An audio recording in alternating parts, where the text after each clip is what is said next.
Two kids hand white guys a sack, then they see what's written on it. In New Orleans, a white guy was minding his own business, sitting alone and away from other people, when a couple of black kids ran up and handed him a sack before taking off. Left there with the bag in hand, the man noticed a note scribbled on it before looking inside in shock at what they had just dropped in his lap. The preteen brothers were seen a short time later doing the same to another white guy in the park when what they were doing all came to light. With racial tensions running high, especially in Louisiana where the start of the recent Black Lives Matter's unrest began when Alton Sterling was shot, police officers and Caucasian citizens have both been on high alert as targets of violent racism. Derrell Martin, 10, and his brother Kyllon, 9, were on a road trip with their mom Kristy Lewis-Martin, when they passed by a local bridge and saw a man begging for money. The boys insisted that she stop, even though they didn't have any cash to give him, but Kyllon had a taco that he wanted to give the guy in need, so he handed it to his brother Derrell. The brothers both watched in complete shock at what the man did with the taco in front of them, and from that moment, they devised a plan.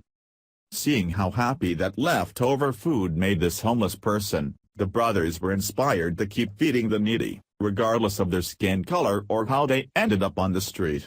He was so excited that he danced and showed everyone that he had the taco. Kristy told Inside Edition about the man's reaction, which changed her little boys forever.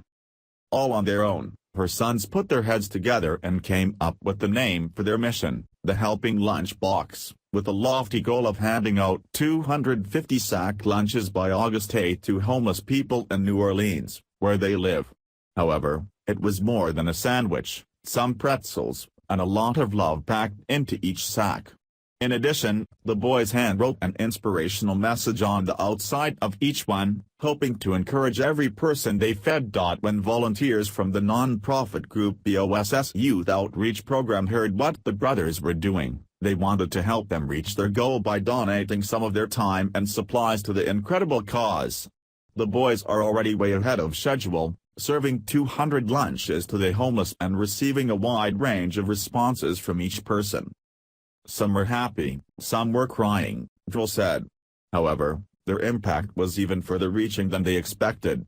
According to Kristy, after the boys spent some time talking with one of the homeless guys, he was inspired to reconnect with his own family because of the sweet interaction with the incredible young men. "It makes me feel awesome that I'm helping people," Derrell said. "We're making a change for once." While these African Americans kids could have been led by the misguided rhetoric that white people don't like them and cops are out to kill them, they are out actually doing something positive to see that there is a change in their area while others complain about it. Violence doesn't fix the ghetto, good parenting does. This mother raised her sons right, against all odds in their struggling city at the epicenter of this divisiveness. Instead of causing more problems, her kids are being part of the solution. Please share the story and tell us what you think by clicking one of the buttons below. We want to hear your voice.